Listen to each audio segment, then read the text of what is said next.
So now we're in a different area, aren't we, Chris? Somewhere where there actually isn't mains water for your sheep. So what have you got here then? So these are just 2 barrels of water. We just filled them up. They're laying on their side, and they go out the front there, and then to this hose, which I then clip onto this trough over here. So I've just clipped it onto this small little trough.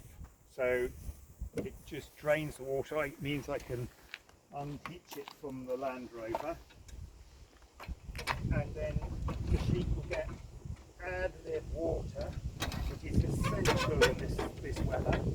So what I do is to see, take this off.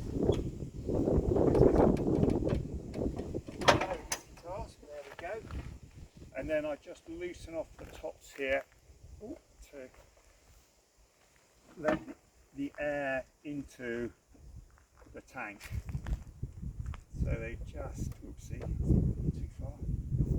So they don't collapse, otherwise they might collapse. So we just let them have a bit of air so that they can so I can just wind this up.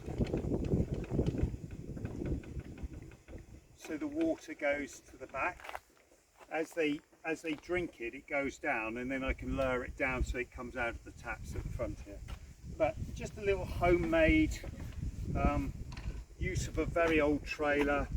I just cut the bed in half and put one bed on top of the other so it gets a bit of height. Let gravity do the rest and to water my sheep for me. Ingenious, Chris. There you go.